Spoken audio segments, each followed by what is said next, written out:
Welcome back. And now a poll overnight shows that Simon Coveney now holds a lead among both the wider electorate and Fine Gael members in the party's leadership race. Joining me with that story and everything else from this morning are Johnny Fallon from Carr Communications and Colette Brown, columnist and journalist with the Irish Independent. You're both very welcome to the programme. Let's start off with the debate last night and the hustings. The first time that we've seen Simon and Leo go head to head. When you say head to head, I suppose it's kind of very much in a Fine Gael sort of gentlemanly, mannerly sort of way to think of it. And there was a few sly digs as well. At one point, Simon Coveney threatened that if he won, that he'd be putting Leo straight back into hell. So there was gasps of shock and horror from the other side of the room. So there was, it was a bit pointed at times. It was a bit heated. I think Leo Varadkar made a swipe at Simon Coveney in relation to the homelessness crisis. Simon Coveney has taken possession of this issue and says he's going to resolve it. And earlier this week we saw the horrific situation whereby 12 families were forced to present themselves at Garda stations in Dublin because there was no emergency accommodation. So the problem just seems to be, if anything, getting worse under his watch. Indeed. Johnny, what do you reckon of these polls this morning saying that underdog Simon Coveney is well, essentially they're saying back in the race and it's still yet to be won? Is that a fair assessment, or is that us media types just looking to propel the story along? Yeah, I think there's a lot of trying to propel the story along. I think there's also a lot of spin from the Simon Coveney camp, which has been very media-led thus far in terms of how they've approached it. I think the reality is a lot of members would like it to be exciting. I think they see a lot of value in someone like Simon Coveney. He's well respected, but they're not going to go against their local TD, who really, that's the way politics works within constituencies. So if somebody is voting for Leo Varadkar, their councillors and the membership will also follow that? Definitely, certainly the membership maybe a little bit more than the councillors might have certain links or that to other people for the sake of the favours of that need to be done along the way. But other than that, they will follow that line. I think what's interesting here is as well the fact they have this big open contest, and they're receiving a lot of plaudits for it, but it is a very difficult thing to manage, because if you think a couple of weeks ago, if Fine Gael had been able to just select Leo Varadkar as leader, he would have gone in on a wave of goodwill. Now we're seeing these opinion polls and that coming through are because Leo Varadkar's been out in front. He's now being assessed. The media are looking at him and saying, is he the right man? Has he the right policies? So before he ever gets started, and whoever wins, before they ever get started, are going to be slightly castigated. They're going to be on the back foot a little bit when they go in. I would always favour the idea that despite all the great things about openness and transparency, get your leader in, get them in quick and let them get on with the job. It's kind of been caricatured a bit, I think, as well by the media. So Simon Coveney has become the kind of cute, cuddly candidate, and Leo Varadkar is a kind of prickly, right-wing kind of vampire candidate, so it's like good versus evil almost. Yeah. But actually, if you read through both men's manifestos, there's very little evidence of Simon Coveney's kind of alleged social justice, platform. And actually, it's very hard to find any differences at all between what they want to do policy-wise. Isn't that what they're trying to do in a way, though, to position themselves?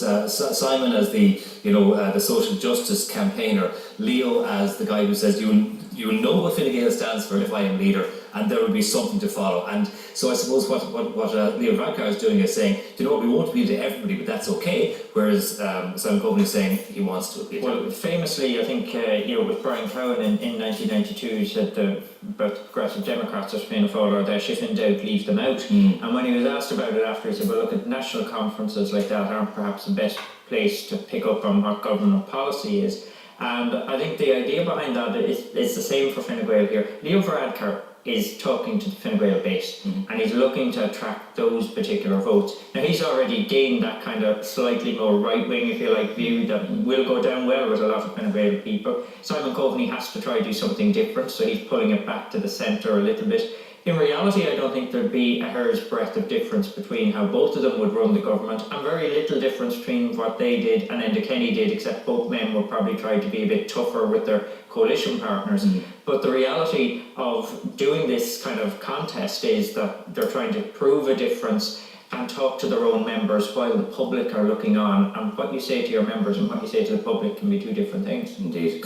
Let's move on to the story breaking in the US overnight that Donald Trump's son-in-law Jared Kushner, who's one of his closest staff, is now under investigation, being linked to the whole Russian scenario. What do you think of that? So his name has come into the loop, and it just seems like it's a house of cards that's slowly tumbling down. So with the nexus of this kind of a huge conspiracy kind of reaching further and further into the Oval Office and, closer to Trump's family himself. So the allegation or the theory maybe is that Jared Kushner was involved in data analytics during the campaign for the presidency, and they're going to see whether they can kind of tee up the fact of all of this fake news and his data analytics kind of regime and see whether they can find an overlap there. Okay. And if they do, obviously that would be hugely significant. Yeah, I mean, the fact that Donald Trump fired James Comey there, must be 2 weeks ago now, I said at the time, I think we all did,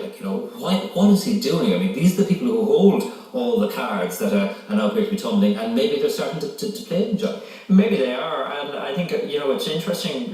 Thus far with Donald Trump, it has been right throughout his campaign, and now I think there's almost a strategy to the fact that one crisis keeps coming right after the next. So no crisis lasts long enough for people to keep talking about it, with the one exception that this one doesn't seem to be going away. Now that's not to say that it is something or something will be proven, but it's the one of all the crises, all the things that have hit him. They tend to be a flash in the pan. People are outraged, and something more outrageous happens 3 days later. Then more, and we move on. It's a very novel way of dealing with political scandals. Create a bigger scandal so you forget the previous one and just keep going. Let's take a look at a couple of images from yesterday. This is Donald Trump and the at a meeting of NATO leaders and the president of Montenegro. Did you see the way he just pushed him out of the way there?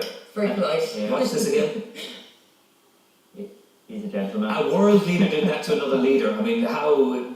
Anyway. This is basically the quintessential bully. It just seems to be. And then Macron came in to greet the leaders as well, the new French president. And this was interesting because Macron kind of got the better of him in this famous hand. And again, it's so childish, this thing with Trump, this, always all about the handshake, this alpha handshake. Indeed. But it was nice for once to see where Macron comes in and then actually out handshakes. The pool report was very funny though, that they were grasping each other's hands for like a full 60 seconds with their knuckles going white.